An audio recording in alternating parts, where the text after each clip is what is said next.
Too often, the first place we go when we're going to work on our branding is Pinterest. Now, I love Pinterest for inspiration, but it shouldn't be the first part of your process. Welcome back to my new series, The Year My Brand Turned Pretty, where I'm going to help you create a brand that you're proud of in 2026. When you think of a pretty brand, those brands that you just think are gorgeous, those brands that you swoon over, the ones that you love to buy from and just seem perfection, you might assume that it's all about the aesthetic, that you just love it because it just looks so good. However, the aesthetic is actually the result of a lot of strategic work behind the scenes. The reason it draws you in and you love it so much is actually about confidence, feeling, and alignment. The creators behind the brand knew exactly what would draw you in, not some 60-year-old farmer, but you. They had you in mind when they were creating their branding. They also put their personality into the brand, making it exciting, fresh, and binge-worthy. They didn't just pick out a trend or follow some sort of aesthetic style. They carved out a unique brand identity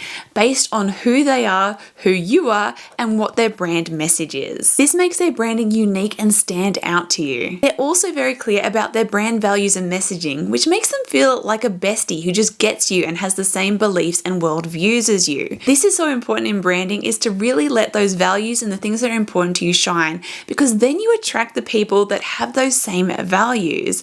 And this is something that you can't get out of a Pinterest mood board. You need to sit down first and think about what is important to your branding and infuse that into your brand identity. This is what makes a brand pretty, yet so many people skip this step. It may not seem as glamorous as going on Pinterest, making a beautiful mood board, printing out all these beautiful images, cutting them out and gluing them on some, lovely mood board, arranging it all nicely in your office. It requires research, hard work, deep thinking, sitting down and really getting clear on those foundations for your brand. Doing this work is what's going to set your brand apart and make it feel like that perfect fit. Everything falls into place when you get this right. So you're probably wondering, well, how do I work this out? How do I do this first step and actually get clear on what this brand message is and how I actually put this into my branding? So I've put together some questions. So put away Pinterest for a moment, get out a pen and paper and start working through these questions. Now, this isn't something that you may necessarily just be able to answer straight away off the bat. It may take some research. It may take some deep thinking. It may take mulling over for several days, spending time with your ideal audience and really figuring them out. So don't feel like you have to answer these right away. Write them down and take your time to work through them. You may want to come back to them over several days or several weeks to really get clear on them. So first of all, who do you want to attract? And you really need to be specific here.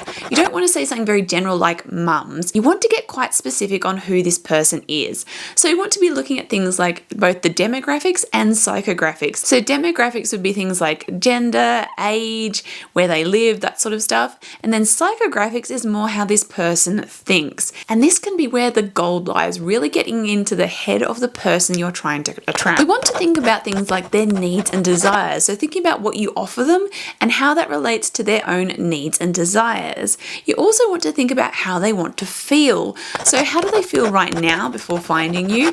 And how do they want to feel? So that you can make sure your brand is going to give them that feeling that they desire. You also want to think about what they're tired of and what they're struggling with. So maybe they've already started to look for different solutions and maybe certain things in the past haven't worked. So you need to think about that too, is where have they been? Where's their journey? What have they already tried and isn't working out for them? Then you want to think about things like their lifestyle, their interests and culture. These can be really important in terms of creating content and visuals that make them feel like you really get them. So thinking about things too like their generation, what kind of TV shows did they watch? What kind of music have they been into? What sort of things bring them nostalgia? What sort of things are they doing right now and are they interested in? Really thinking about all those things is going to help you create a dynamic brand that is really going to attract them and make them feel like you really get them. Then your own business. So you need to think here about your brand values, your mission, your purpose, what you want your brand message to be. So what message are you trying to get across to people? What is important to your brand and what do you want to say? You need to know what you stand for so that you can make that clear through your branding. Then to really set your brand apart, you want to think about yourself, how you can inject some of you into your brand. So you want to be spending time thinking about your own personality and what makes you unique so that you can start to put some of that into your branding as well. Starting with these questions, you're going to start to tap into that story you want to tell through your branding so you can create something that feels like that perfect fit. So if you want to step into 2026 with a brand that you feel proud to share, make sure you follow along this series. And if you missed episode 1, make sure you check that out, and I'll see you in the next episode.